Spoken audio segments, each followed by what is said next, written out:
Hai guys, ketemu lagi dengan saya. Dan kali ini saya akan membawakan kalian cerita film yang berjudul Evil Dead Trap, yang dimana ada seorang pria ditemani oleh para ciwi-ciwi cantik pergi ke sebuah gedung tua. Dan ada apakah di sana? Kalian simak saja terus alur cerita berikut ini.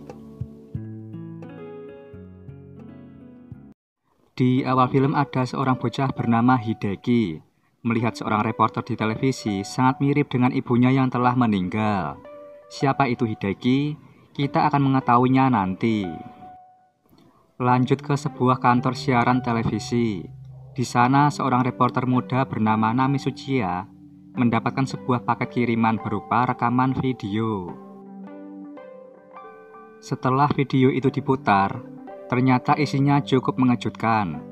Video itu berisi rekaman pembunuhan sadis terhadap seorang wanita yang sangat mirip dengan dirinya. Untuk menyelidiki kebenaran dari video itu, Nami bersama beberapa temannya datang ke tempat lokasi kejadian, sesuai dengan petunjuk yang tertera dari rekaman. Sesampainya di tempat, mereka langsung pergi berpencar agar lebih mudah menemukan tempat video itu dibuat. Saat Nami sedang sendiri, Nami bertemu dengan seseorang yang cukup misterius. Dia berpakaian hitam, berkacamata, dan sok cool. Sebelum pergi, pria misterius itu berkata bahwa saat ini dia sedang mencari seseorang, sekaligus memperingatkan Nami agar selalu berhati-hati dan waspada di tempat saat ini dia berada.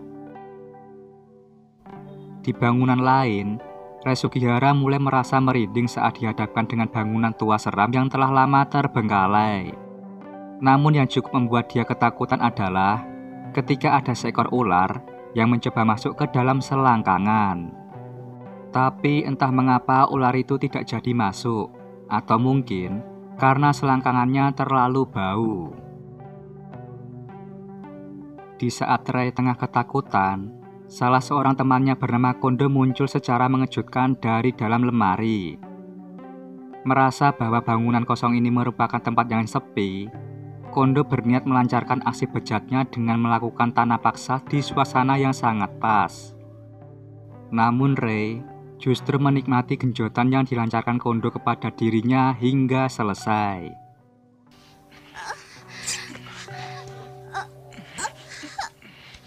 Ria Kawamura saat itu tengah berkeliling di sekitar area semak-semak. Dalam pikirannya, dia mempunyai sebuah firasat buruk akan tempat yang sekarang ini mereka datangi. Lalu Nami secara mengejutkan muncul dari belakang. Namun ketika mereka hendak kembali, di sini kita diperlihatkan ada seorang pria sedang ditahan oleh seseorang yang memakai sebuah topeng. Sementara itu, Rei sedang mencari tempat berair untuk membersihkan diri seusai saling genjot-menggenjot.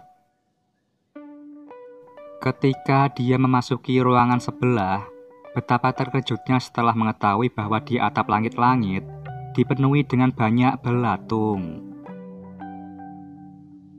Dan secara mengejutkan, sebuah pintu lemari terbuka dengan sendirinya. Saat dia mencoba lebih dekat, muncullah mayat korban pembunuhan yang ada di dalam rekaman video. Dia mencoba untuk lari, namun sebuah jebakan telah membuatnya terbunuh. Tombak besi tiba-tiba muncul dari berbagai sisi ruangan dan menusuk-nusuk tubuhnya hingga tewas. Di saat semua orang telah berkumpul, kini hanya Rei saja yang masih belum terlihat. Mereka pun memutuskan menunda perjalanan pulang dan pergi bersama mencari keberadaan Rei. Tapi di saat bersamaan, seseorang selalu mengawasi gerak-gerik mereka dari kejauhan. Hari mulai gelap, suasana di dalam ruangan mulai terlihat samar-samar. Dari kejauhan, ada sebuah benda yang diderek menuju tempat posisi mereka berada. Saat benda itu sudah semakin mendekat, terlihat dengan jelas bahwa benda itu tidak lain adalah tubuh Ray, seseorang yang sedang mereka cari-cari. Semua orang jelas terlihat sangat terkejut akan hal itu, tapi Ria dilanda kepanikan hingga tidak bisa berpikir jernih. Dia berlari sendiri menuju pintu keluar, namun tiba-tiba pintu terhalang oleh reruntuhan bangunan yang roboh secara misterius. Namun yang namanya panik tetap saja panik.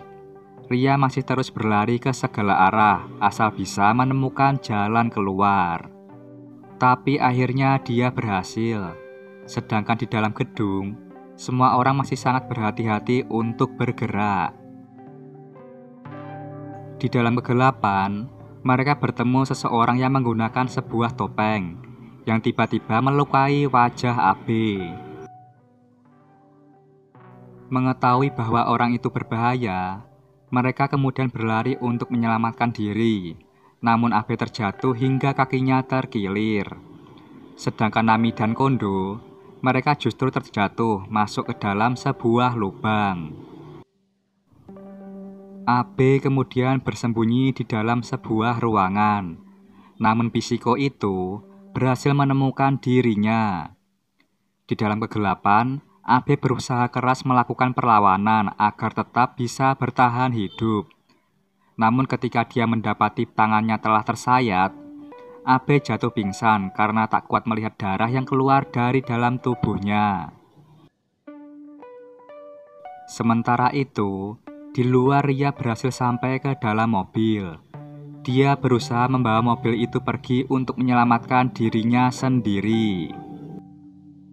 Tapi naas, ternyata di dalam mobil sudah ada seorang pria yang ditahan oleh pembunuh bertopeng tadi. Pria itu mengatakan, jika dia berhasil membunuhnya, maka dia akan diberi kebebasan. Namun pria itu berubah pikiran, karena apabila hanya membunuh Ria, itu akan menjadi hal yang sangat mudah. Maka daripada tubuh Ria mubazir, akhirnya dia memutuskan untuk menggenjot Ria sebelum melakukan pembunuhan. Dalam genjot paksa itu, Ria berusaha keras untuk lepas. Namun hal mengejutkan terjadi ketika pria yang melakukan genjotan tiba-tiba tewas terbunuh.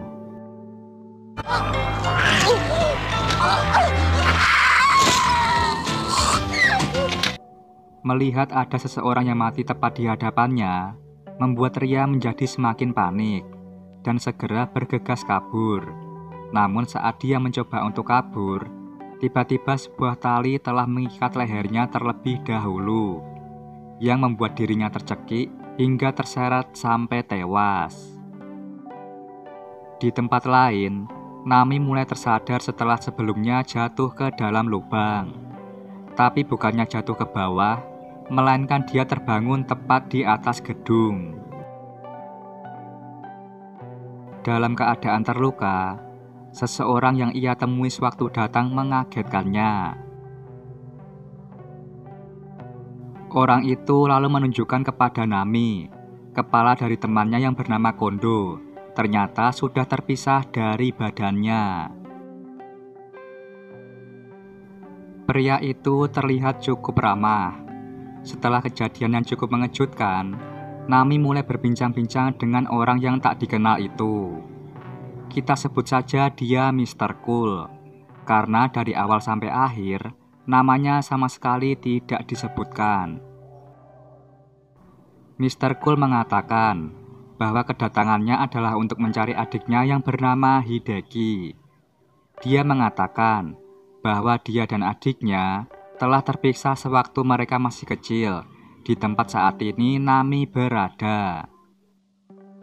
Namun tiba-tiba, sebuah botol minuman dilempar ke arah mereka. Mr. Cool kemudian mengeluarkan pistol lalu pergi mengecek keadaan. Saat Nami membuntutinya, Mr. Cool ternyata sudah dalam keadaan terluka. Tapi ternyata Nami justru pergi untuk mencari jalan keluar sendiri di saat Mr. Cool melakukan aksi saling serang dengan pria tak dikenal itu. Di tengah lorong yang gelap, Nami menemukan sebuah televisi yang berisi rekaman bahwa temannya Abe saat ini sedang ditahan di dalam sebuah ruangan. Nami kemudian mencari di mana keberadaan ruangan tersebut. Saat dia berhasil menemukannya, ternyata pintu ruangan sudah terhubung dengan sebuah tali yang diikatkan dengan pistol panah. Jadi apabila Nami membuka pintunya, jelas tali itu akan menarik pelatuk pistol dan membuat Abe tewas tertembak. Tapi syukurlah, Abe berhasil selamat setelah tembakan dari pistol itu meleset tidak mengenai sasaran. Namun naas, secara tak sengaja, Nami justru tersandung sebuah tali jebakan yang membuat pisau besi raksasa jatuh menghantam kepala Abe hingga pecah. Selang beberapa saat, Pisiko itu datang menghampiri Nami dan menembakinya dengan sebuah panah. Tapi untungnya, Mr. Cool saat itu segera datang untuk menyelamatkannya. Dalam keadaan sama-sama terluka, keduanya berjalan melewati lorong yang gelap untuk mencari jalan keluar. Sambil berbincang-bincang, Mr. Cool mengatakan bahwa pelakunya tidak lain hanyalah seorang anak-anak. Tapi entah kenapa, dia tiba-tiba merasakan sakit pada bagian dada. Mr. Cool lalu memberikan pistolnya kepada Nami sebagai senjata untuk membela diri jika sewaktu-waktu bertemu dengan bocah itu. Sementara dia pergi kembali masuk ke dalam untuk mencari keberadaan adiknya, walau taruhannya adalah nyawa. Pagi telah tiba. Nami berhasil keluar dengan keadaan penuh luka setelah terpaksa meninggalkan Mr. Cool seorang diri di dalam gedung tua. Namun dia menjadi sangat sedih ketika mengetahui bahwa Ria ternyata juga ikut tewas. Tak lama berselang, Pisiko itu datang menghampiri, bukan untuk membunuh Nami, melainkan untuk membawa mayat teman-temannya. Setelah kejadian itu, Nami justru marah atas kekejaman yang dilakukan oleh Pisiko, lalu membatalkan niatnya untuk pergi dan memutuskan melakukan pembalasan dendam atas kematian semua teman-temannya. Saat Nami kembali masuk ke dalam gedung, Nami menemukan sebuah tempat terang yang sangat misterius. Di dalam ruangan itu, terdengar suara rekaman percakapan antara Hideki dengan ibunya. Setelah ditelusuri, Nami menemukan sebuah rekaman percakapan antara Hideki dengan ibunya dan sebuah rekaman dirinya sewaktu menjadi reporter di televisi. Di sana, Nami melihat sepasang foto seorang anak dengan ibunya. Namun foto sang ibu ditusuk-tusuk menggunakan sebuah paku. Kemudian Nami menyadari bahwa ibu Hideki sangat mirip dengan dirinya. Dari luar ruangan, tiba-tiba Pisiko itu datang dan menyeret mayat teman-temannya. Namun ada yang aneh. Pisiko itu seolah-olah berbicara sendiri dengan seseorang yang bernama Hideki yang masih belum diketahui di mana keberadaannya. Dan yang lebih aneh lagi, Pisiko itu merasakan sakit di bagian dada, sama persis seperti yang dialami oleh Mr. Cool. Dan disinilah semua misteri tentang siapa Pisiko yang sebenarnya akan terungkap. Ternyata Pisiko itu tidak lain adalah Mr. Cool yang mempunyai dua jiwa di dalam satu tubuh. Artinya, seseorang bernama Hideki ada di dalam tubuh Mr. Cool yang sebenarnya merupakan sebuah makhluk hidup yang menyerupai sebuah bayi. Mr. Cool kemudian menyuruh Nami agar segera pergi meninggalkan gedung sebelum Hideki bertindak lebih jauh lagi. Tapi itu semua sudah terlambat, karena Hideki bisa menghancurkan ruangan yang membuat Nami tidak bisa pergi kemanapun.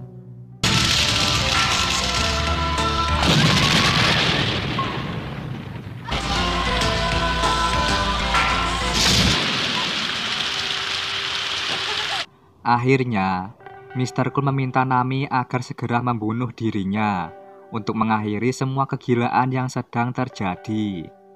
Tapi saat Nami benar-benar menembak, muncullah sebuah makhluk aneh dalam diri Mr. Cool, dan makhluk itu tidak lain adalah Hideki.